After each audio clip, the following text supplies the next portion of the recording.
Name another person. Can I finish? Name another people you've done this to. Can I finish? Or is it just the Jews you single this out? isn't about, Why do you single out It's got nothing the to do with the Jews. So give me another example of another people. Give me another people. Give me another people you've done this to. There may not be another people. So it's just that you Jews are uniquely problematic. You really want me to be? You really do want me to be anti-Semitic? I believe you are. No, you are. I don't want you to be. You are. Okay. Test the claim. On microphone or is it on microphone one? I'm not sure. I'm just calling it. Okay. Before you do this, there isn't anything yet. They've all run. It happens every week. Right. I'm not. Hang on. I'm not even. Oh, wait.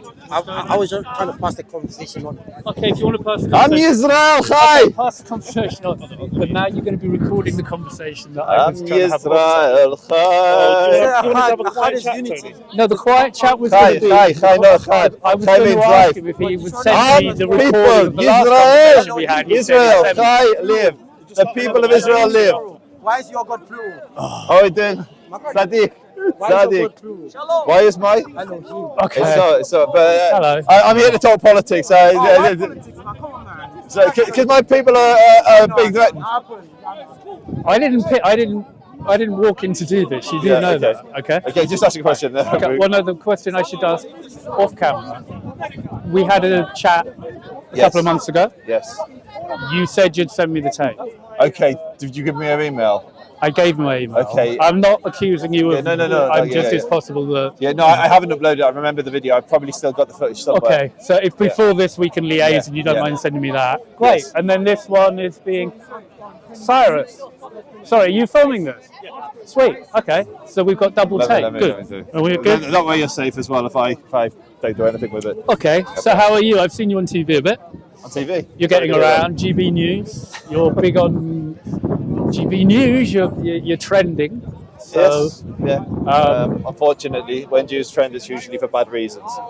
That's the way it goes. So this has just been chucked on me, and we're standing here. Okay. We could repeat the kind of conversation we had before. Do you want to talk about? I'm just making sure I'm recording. Yes, I'm recording. He's after money.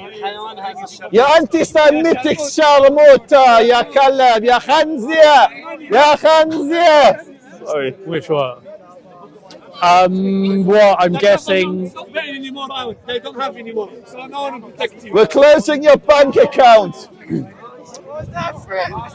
Right. So I'll ask you the same question I asked. Just put mine back just to make sure we're with it. I'll ask you the same. Yeah. If you want to kick off, I'll ask you the same question I asked Daniel Pikachu, which is what's the most constructive way forward for the whole horror story in the Middle East? So very easy. Very wow, you're kidding. Very simple. God, who'd have thought? Hamas dismantled. We will neutralize the military threat that Hamas poses. We will release the hostages, or we will try our utmost to release them. And then, with help from God, or the Accusations from the universe, we will rebuild Gaza. We will de-radicalize Palestinian society, which is deeply anti-Semitic. We will de-radicalize it, denazify it, and rebuild with moderate forces like the Saudis and the Emiratis. Okay. And that would be a one-state solution or a two-state solution? Two-state, one-state, confederation. Hang on. There's many different that's solutions. a very, very reasonable question. No, I said there's many different solutions it could take. Okay, which one would you advocate? I would probably advocate for something like the Emirates model.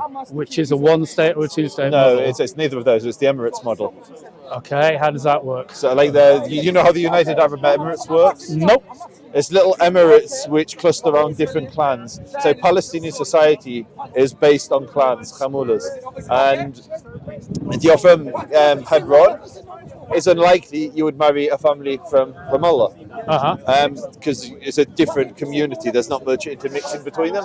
And so you establish emirates around the different clans within that area, and they have autonomy within their area in the same way that the United Arab Emirates would. They would confederate, they would join up, unify as to take the form of one state. Yeah. But so it's sort of like two states but broken down into sub. Yes. Okay, so I call that effectively a two-state still. You partition the land into you own some bits, we own other bits, yes. Now, I've been on pro-Palestinian marches for 30 years at least. I've always marched for two-state solution. But that's not what they want.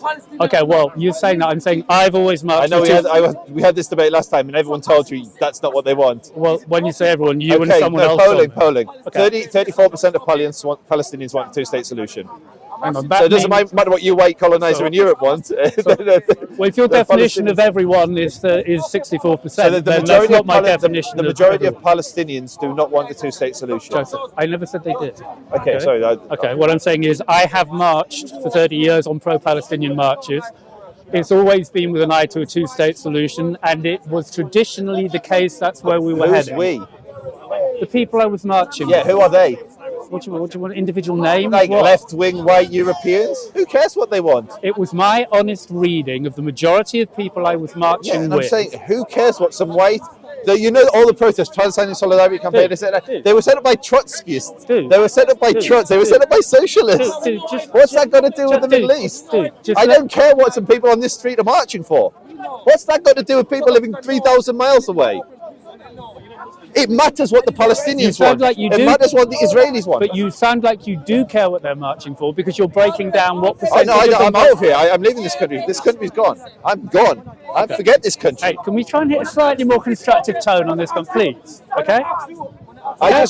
There seem to be. I'm trying to talk in a way that laymen might be able to understand this. Politics is not my primary thing. I'll put it really simple for a layman. I'll put it really simple for a layman. Layman, if you are a white European leftist marching on the streets of the UK, screaming from the river to the sea, Palestine will be free, so you can feel good. The Palestinians and the Israelis do not care. Okay. What matters is what they say in the Middle East, not what you say here in the UK. Now you finished talking to them, could you talk to me because I'm here? Well, you said layman, and you're not a layman. No, I am a layman. Okay, when it goes, as I'm saying, my main... Okay, sorry, I misunderstood what you're saying. Thank you. My main interest is in ethics, teleology, and qualia and whatever, metaphysics, okay? I've ended up inevitably discussing politics. I don't claim to be an expert on what happened. I'm of the opinion that what happened in 1948 is pivotal to understanding this conflict, yes? Yeah. Is that a reasonable assertion from a layman to make? Let's go earlier than 48, but yeah. Okay, but 48 seems to be a real pivot point. Okay, so let's go back to them. So as a layman in good faith, I'm trying to understand, and I understand if I talk to you, I will hear one reading of events. If I talk to other people, I'll hear another reading. And I'm trying to get an angle on what actually happened. Okay. Currently, as a layman coming out of it, I can't help but get the impression that pound for pound, the Palestinians got the bad end of the deal. Now, I could be wrong. You are. Okay, and you'll say I'm wrong. Yeah, Charlamatta. Yeah, urine drinker. You stop drinking urine. Stop drinking urine. Stop drinking urine. It's not healthy. The World Health Organization has told you to stop. Is this helping? Sorry. I'm trying to raise the bar a bit. I'm trying to raise the bar. Sorry. Okay, I am back in the room. Okay, I want it to go good for everybody. I'm not on someone's side. I think all people are important. All Palestinians, all Israelis, all Jews, all human beings are equal and important. I want the best outcome for everyone. And I'm of the layman's opinion right now that pound for pound, the Palestinians got the less good deal. They didn't. They got the best deal. So I'll explain why. Okay. In 1920, Britain were awarded mandate over Palestine, yeah? In 1920. They were awarded the mandate on the condition they establish a Jewish national home. 1 year later, after King Abdullah, and after the Hashemite family lost Syria to the French, King Abdullah marched with 2,000 Arabs into what was then called Eastern Palestine. Yeah? I've locked myself into a debate that I've screwed up, but I'm going to get a very eloquent history lesson from somebody who has an agenda. Alec Kirkbride, a British diplomat who was in charge of the government of Moab, welcomed King Abdullah into Jordan and handed King Abdullah, who wasn't king back then, 75% of Palestine. 75% of mandatory Palestine, when 100% was meant to be Israel. They call that Transjordan. I can't, you know that because I'm a layman. Then why are we talking if I can't educate you, why are we talking? Because You're absolutely correct. I think you know more facts than I do. My problem is going to be with the way you're going to evaluate the facts. Same as I said to him, and I'm aware that you have an agenda. And I'm not saying your agenda is necessarily wrong, but I'm trying to find a common point. My agenda is history. Like my agenda is history. You have a bad history, and I made a correct that. Okay. What facts am I? So you said the Palestinians had the bad end of the deal. Okay, and I'll tell you why I'm thinking this. I'm saying they got 75% of the land, and then they were offered. What remained? They were offered of the original mandate of Palestine. Yeah. 96.5% of the land, and they said no. Because if I asked them why they said no, what would they say? They would say, because 3.5% of that land was too much. They would say they needed Haifa. They needed the port in the north, and that's why they rejected the deal. Would that be a reasonable No, it would be unreasonable to say that Jews cannot have 3.5% of British mandatory Palestine when Britain was awarded the mandate over Palestine so the indigenous Jews could be granted a state. And the Arabs rejecting the Jews in just 3.5% of the land is not reasonable. It's incredibly unreasonable. Right, okay, so now I need to go learn more, hear a counter-argument, etc. So what I've just referenced... Is that a reasonable response to what you just said? And so I'm going to give you some big details. And I'm going to give you what to look up. Look up the Peel Commission. I'm aware of the Peel Commission. Look up the creation of Jordan. Look up a man called Alec Kirkbride, read his memoir. Cross-reference that with the memoir of Herbert Samuel, the High Commissioner of Palestine. Then cross-reference that with the memoir of King Abdullah. 3 very easy texts to read, and you'll get to how the state of the Emirate of Jordan was created. From there, you can go to the Peel Commission, and you can go to the partition that was proposed there. And you can see that the Arabs were offered 96.5% of the land, and they said no. And then you'll realise how offensive it is for you to say that the Palestinians were offered a rough deal. Oh, I didn't say it because of that. I said it because I didn't say they were offered a rough deal. I said they got the bad end of the deal. Okay, I didn't mean the deal that meant literally. What I meant was when I hear that in any discussion, it's a matter of where you start from. You're hitting me with a lot of historical facts. Which is what you were doing. You went to history. A lot of historical data, which is in-depth history. But that's what you did. You went to history first. I know, but I'm trying to pick a different point in history that a layman can have more access to. Why is 1948 more accessible than 1920? Sorry, I'm really naive. Maybe I don't understand how to read a book. Why is 1948 more accessible? I'm under the impression that the Holocaust had quite a big impact on this history. Am I wrong? The Holocaust definitely had an impact on the history. Okay, well, the Holocaust happened after the event you're talking about, but before 1948. That's got nothing to do whether something's accessible or not. Well, I just think the pivot point, I think most laymen think the pivot point for this is 1948. Maybe we're wrong, maybe it's not. I'm not saying there weren't important events before then, but it really blew up in 48. And the reason it blew up in 48 was because that's when the State of Israel was declared, wasn't it? May 48, Ben Gurion and Golda Meir, etc. And they declared the State of Israel. Okay. And it's us trying to get a grasp on exactly how that played out and on whether it was reasonable of them to declare that state, or whether it was overly proprietary of them to do so, in which case you could understand why the Arabs would be offended by it, whether or not they had the moral, ethical and legal basis to declare the State of Israel in 48. And I'm not clear on that, and I think it's complex. I wasn't there, you weren't there, and it was already a shitstorm of different influences. You're making very strong statements, like they got the bad end of the deal. But you're speaking from a point of ignorance, which is what you're admitting. I know, but I'm admitting a point of ignorance, so I'm trying to ask in basic layman's questions. But the one point of fact which doesn't seem to be disputed is that 750,000 Palestinians... No, that is disputed. Okay, what figure would you accept for how many... The figures tend to range from 600,000, 450,000, sorry, 550,000 to... Some Palestinians will say it's mainly a million.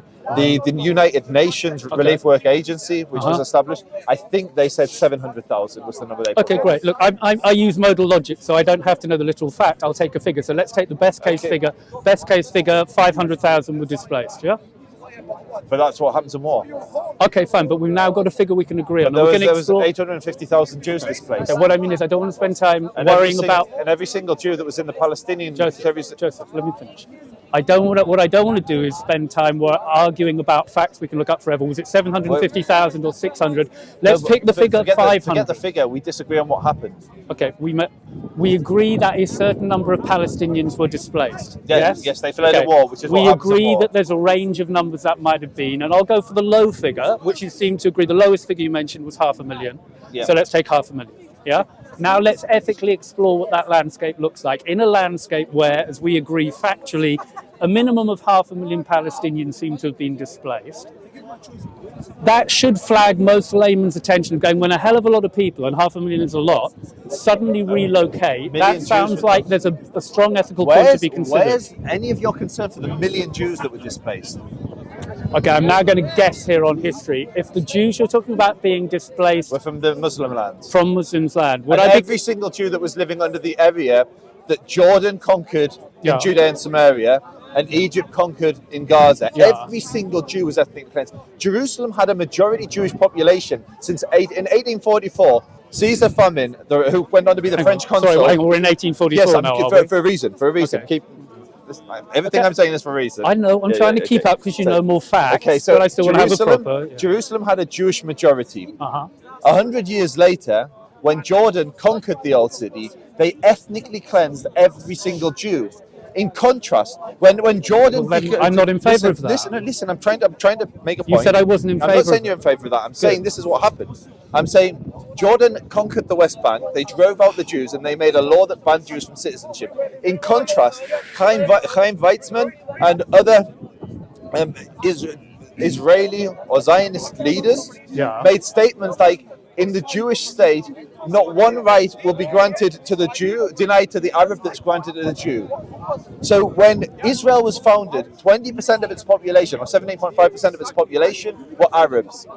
Today, around a quarter of the population are Arabs. Why? Because Israel never ethnically cleansed the Arabs. In contrast, there is not one Jewish Palestinian in 1948, and there is not one Jewish Palestinian today. Why? Because they were actually ethnically cleansed, and then there were laws enacted to deny them citizenship. So you're saying they were ethnically cleansed in 1948. 1948, the Jews were ethnically cleansed by Jordan and Egypt, and the Palestinian militias and Arab militias. Okay, so now we're back in 1948. Yes. Because we seem to bounce for a minute to 18. I was showing, when I went to 1844, I was showing that for at least 100 years before 48, Jerusalem had a majority Jewish population.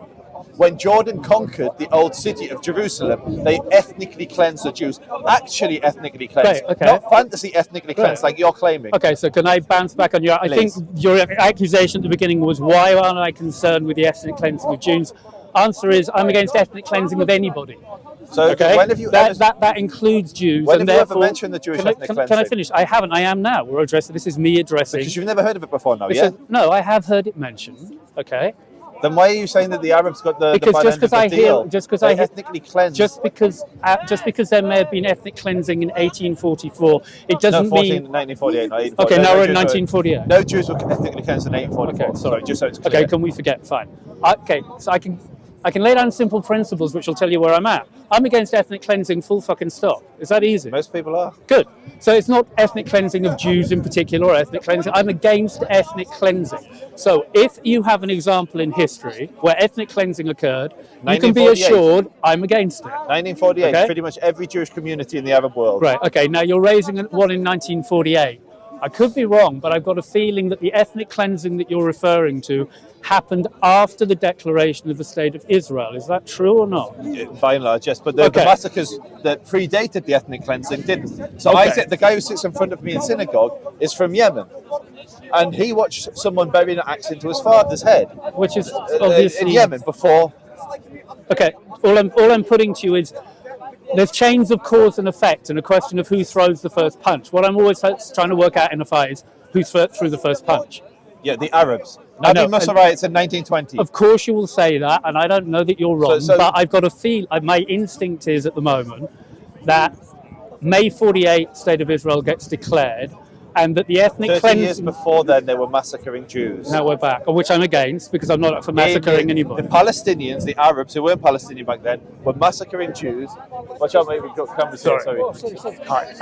Okay, but we've just jumped back 30 years. If in May 48, the State of Israel was declared, what Your you're way of saying. reading history is appalling. Okay, maybe so you can teach me, but I'm in chains of cause. No, wait, I mean Because you want to start at this one point and you ignore all the massacres of Jews before that, No, I'm not. and all the massacres of Jews after that. And just go to I'm this not one ignoring point. them. I've condemned all of them. Do I need to repeat that? I'm now investigating what you raised, which was the ethnic cleansing of Jews from, you mentioned some of the Arab nations, Yes. and I'm guessing, not guessing, I think they happened after. No, you are guessing. You are okay, guessing. well you can don't tell me know. if I'm right. No, I am guessing. I'm trying to be as humble as possible, James, so that we can try and keep having a constructive conversation. I okay? find it hard though because I'm so tired of Westerners West-splaining my history to me.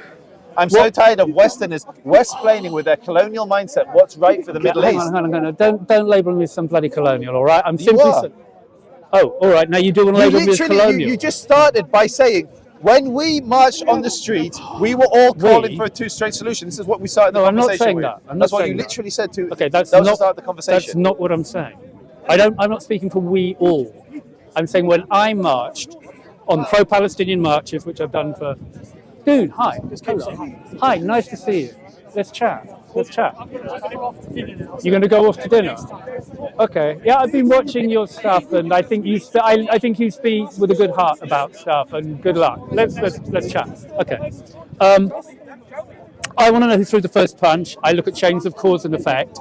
I'm under the illusion that the cleansing of Jews that you just referred to in the Arab states occurred after the declaration of the State of Israel. So again, you say who threw the first punch. It's the language you just used. In 1929, the Jewish community of Hebron was massacred. They took babies and smashed them off walls. They burnt the synagogue in Hebron. That's not in an Arab state. That's in what you would call Palestine. I condemn that. But you're talking about the first punch. I'm giving you the Nabi Musa massacres. I'm giving you literally. There's been massacre after massacre of Jews in that land. And there were no massacres of Arabs by Jews. There were later in history because the conflicts are horrible and you get horrible people doing horrible things on both sides. But in terms of throwing the first punch, which is your language, the Arabs threw, not the first punch, the first 30 punches. The Jews had to set up a militia called the Defense Force, to defend their communities from people who wanted to kill them because they were Jews. And yet people like you come along and say the Jews threw the first punch. It's an insult to history, and it's an insult to those Jews that were massacred. Okay, let me frame my claim again. I thought I had.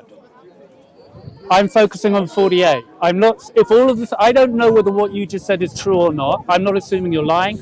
If you're telling it accurately, I condemn it and I support your people, and I will condemn the atrocities against them in the instances you described. Tell me what you think happened in Is that 48 okay? Is that okay? Fine. I'm not claiming to know. And most people who are going to have to vote in this, half the world is voting this year on electing governments. I don't know if you know that. It seems to be out there. 4 billion people are going to vote this year. This is a pivotal year for the planet. And most of us aren't going to be able to dig massively deep into a whole load of data. So we're going to make our decisions based to an extent on who we think is being honest, who we think is looking at a problem from multiple angles and trying to be objective. Yeah? Sorry, am I in the wrong place? No, you're fine. You're just wandering out of my camera, and that's the most important one. Yeah, obviously the most important. For me, it is. Yeah, so I'm going to have to make my choices based on who seems to be giving a logical, objective, self-consistent view, where I can't necessarily dig into all of the data, and who seems to be willing to empathise with the other side as well as their own side, and do these basic things which I take to be signs of good faith and good act. I'm going to tell you what, frankly, Tony, I don't care who you vote for. I'm done with Europeans. You should care who 4 billion people vote for this year, because they will determine the future of the planet and the amount of support Israel gets. So I think you should pull back on the idea.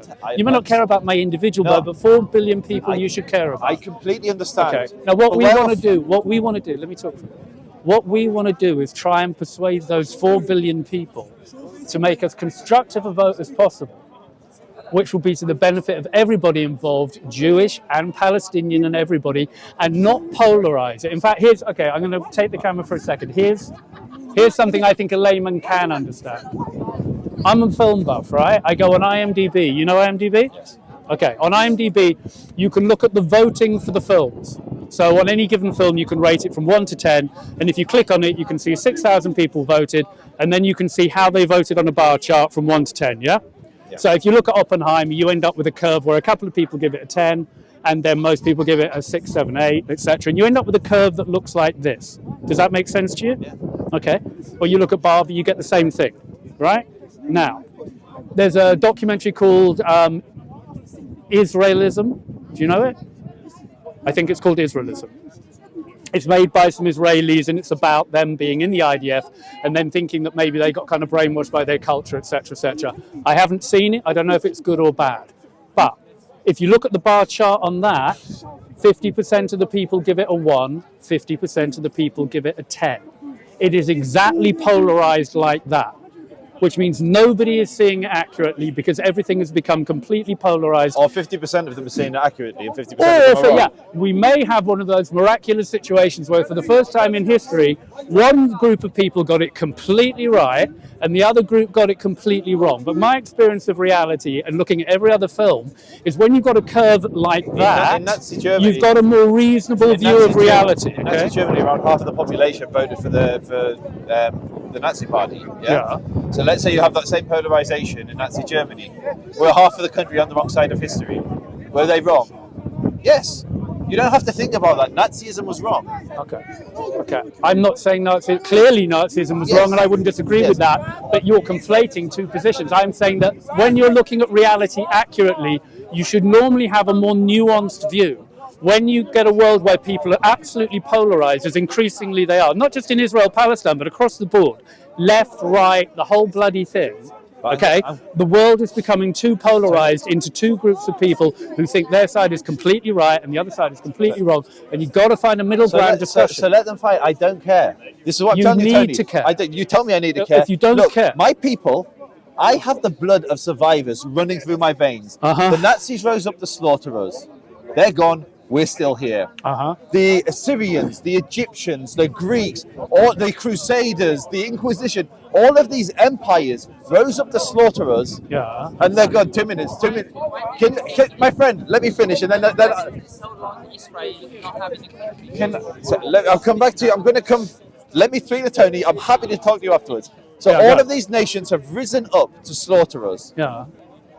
And we were a minority, a vulnerable minority, and yet we survived. And you know what? The world can polarize us. Every single person in the world can take an opinion on the Jews and the Palestinians, the Israelis and the Arabs. I do not care. You know why? Because we will survive, because we've seen anti-Semites rise up in huge numbers before, and we've outlived them. Now, I do not care at all what the world thinks anymore, because I don't care for the civilized world. I don't care for the developed world. I don't care for any of these worlds. Why? Because the civilized world was the world that brought the Holocaust on the shoulders of my people.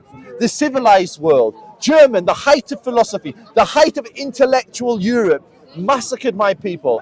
And they're nowhere today, and we're stood here. My people will survive whatever anti-Semitism we face today. We will survive. So I don't care if the world wants to pick teams like we're footballers, like it's Man United and Man City, Israelis and Palestinians. I don't care. Take my people out of your mouth. Take my people out of your cause.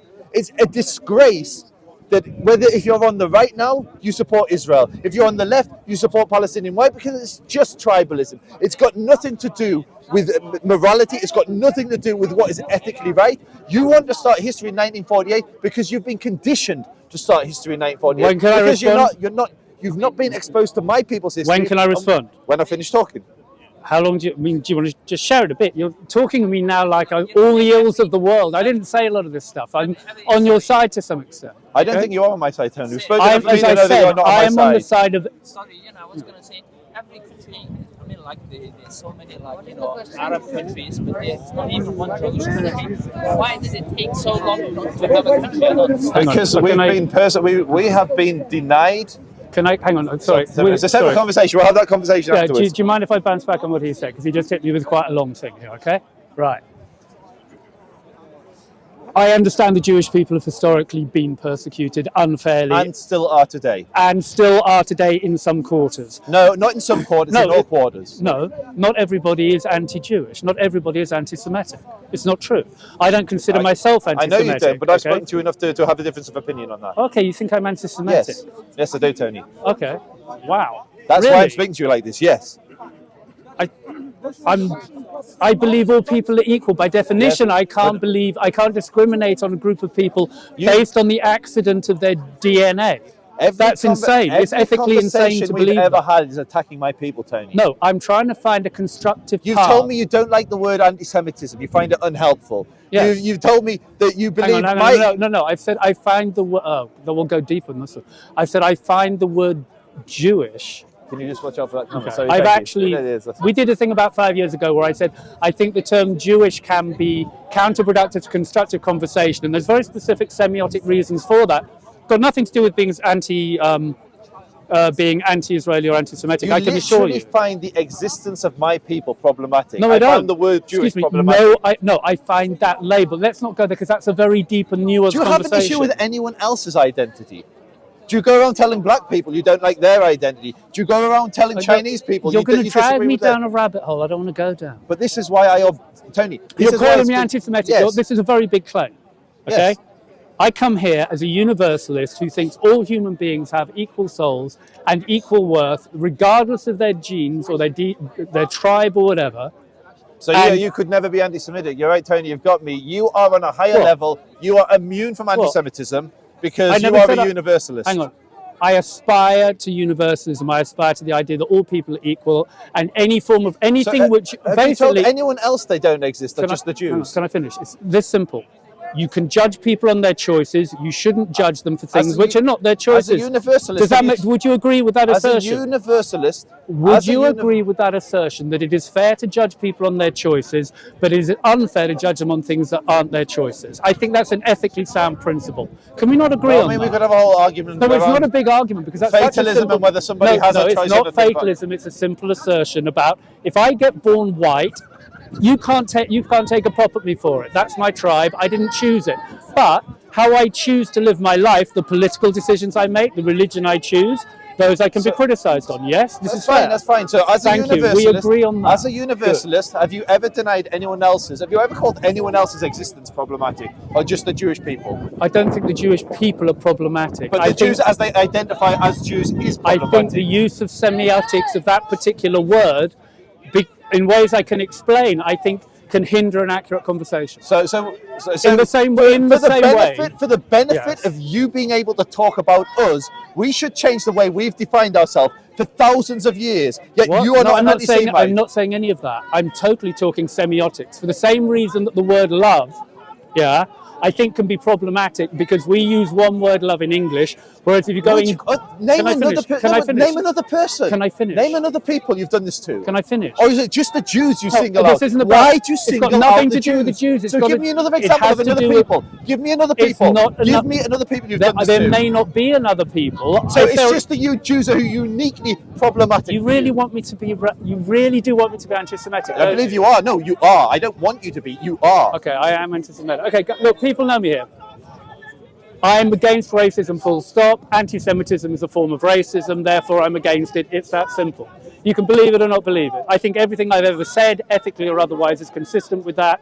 I don't know why you would hit me. So why do you dog on my people I'm so not much? dogging on your people. I am trying to work out how to get a better solution to what's going on in the Middle East and the shitstorm that's going down right now. Okay? And when you say... It's good to have a bit more support. Okay. Gaza, so it's good to have a bit. And when you say, so what I'm saying is, as a layman, I'm going to be making decisions. 4 million of us are going to be making decisions on how to interpret reality and who to vote on this year. And one thing that I am looking for is I want to vote for people who say they care. I'm going to put something. And when you say I don't care, I don't care, then you should be forewarned that you're going to alienate a lot of people. We need people who care, Joseph, and you need to care. I'll tell you what I care. I care that my family, my children, have a safer existence than I do and my generation do today. That's a perfectly reasonable thing to care about. And that's my priority. My priority is not what people in Europe think. My priority is not convincing you. You say like there's going to be 4 billion people is what voting this year. For people who they think they can trust and who they think care. I'm going to put something to you, Tony. Yeah. You wanted to start history at 1948 for one reason and one reason alone. There are 15 million Jews in the world, 15. There's 2 billion Muslims. And there's 2 sides to each side. You're trying to make this another, there's the Jewish, the Israeli position and the Palestinian position. And we're polarized. It's this simple. The reason you have the views that you have is because there are 2 billion Muslims in the world, so you've heard their story far more times than you've heard our story. We're 15 million. No. We're in it. Allow me to finish. We are a consistent, we have been almost an eternal minority. We are a tiny people, and yet we are on the tongues of billions of people. Yeah. Our name. And so, we have survived up until this point. Congratulations. Thank you. I'm anti-Semitic, but I'm congratulating you on surviving. It's very strange. Carry on. Is it possible, Yeah. you believe you're not, but is it possible that you could be anti-Semitic without People can realising it? always not know the depths of their own heart, so I couldn't preclude that. The very fact I'm willing to be open to the fact that I may not know myself fully should speak to my integrity, no? So I would never question your integrity. I do think you have integrity. I'm saying... I believe Joseph, you're I'm anti-Semitic. looking in the eye and I'm telling you, as far as I know, inspecting my own soul, I am not anti-Semitic. The reason is I'm not racist, okay? Because I think it's ethically wrong and I can argue logically why. So... I find it very strange that if you really think I'm anti-Semitic, I find that very strange. Let me bounce some ideas off you. Just an honest answer. Yeah. Is the media controlled by those that are sympathetic to Zionism? I think some aspects of it are and other aspects aren't. As a general rule, would you say it's more sympathetic, controlled by people that are more sympathetic or less sympathetic? The media were. The media? The global media or the media let's say in... the British media, Western media? American, British, I think French. It's such a spectrum now of polarized, useless TV channels, which again are too polarized. The BBC, for example,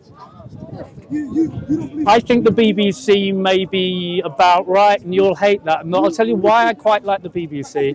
It's because the people who are on the right claim it's too left-wing, and the people on the left claim it's too right-wing. It alienates everybody. And if you're alienating everybody, there's a fighting chance you're doing something right. So maybe that. I think that's how. Okay. Either way, what are you asking? Do I think the whole thing's being run by a secret cabal of Jewish? No, I'm asking. No, I don't. I don't think that. I do think there may be a somewhat disproportionate representation of what? Jewish loyalty in certain power bases. Yes. So let's elaborate on that. Okay, fine. But do I think that's symptomatic of a conspiracy necessarily? No. I'm not saying conspiracy, but fine. Just elaborate on that. I don't think that involves would have to. I think people naturally gravitate to their own peer group. You naturally network within your own community. Yeah. If your community tends to be turning out people who are more successful in particular areas, then you'll network with them more. And I think it's human nature naturally that tends to create more of, a centre of power and a gravity of power. So do Jews have a centre of gravity of power within the media? I can't dismiss the possibility that's happened, but I don't think it's necessarily nefarious, and I could be wrong. Okay, next question. I don't think it's taboo to discuss that. I don't think it's taboo. Let's let me give you a question. Hang on. Wait, I'm going to give you a statistical. Okay, for example, Nobel Prize winners, I think about 25-30% of them are Jewish. Okay? So within that particular endeavour and field, there is way a disproportionate number of Jewish people. I don't think down to nepotism, you would say? I don't think that's down to nepotism. I'm saying I think that's probably down to merit. Okay? So that's where I can say within a power structure, I think there may be a disproportional number of Jews, but in the example I'm giving, that isn't nepotism or corruption. That's just a meritocracy, and that will happen. What are those power structures where you think that Jews may have risen to the top? I'm guessing that within the economic field, and I hear there's a history where Jews weren't allowed to do certain jobs, so they gravitated into economics and so on, and banking. That's possible within movie industries, etc. But it doesn't mean that it's automatically nefarious, or that I'm automatically knee-jerk condemning it, or that it's not on merit, or etc. I'm just saying we should be able to have discussions about that without me instantly being an anti-bloody Semite, because I'm not. So let's come. Okay. Jeremy Corbyn. Yeah. What stopped him from becoming? Well, why did he lose the election? In terms of the anti-Semitism stuff, what was going on there? Was he anti-Semitic? Was anti-Semitism I don't think Corbyn personally is an anti-Semite. I could have read him wrong. I can believe that he did end up being orbited by other people who were anti-Semites, and I condemn them. That's my reading of that one. Okay. But do you think anti-Semitism was weaponized? Do you think it was Jewish influence that prevented him from coming to power? I can imagine the Jewish community weren't keen to have Corbyn in power and that they wouldn't have been working in his favour, they've been working against him.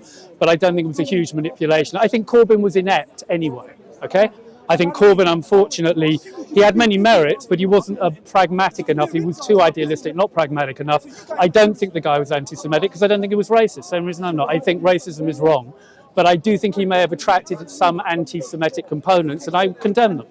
Okay, is that now, I could be wrong in that reading, but this is not an anti-Semite talking, I assure you. And what's your experience of the Jewish community itself? So you say you judge each community. My partner is Jewish.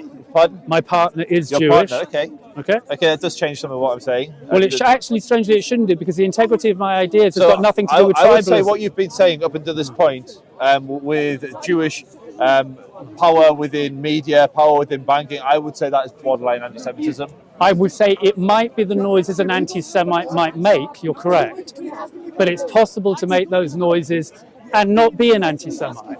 It's about motive.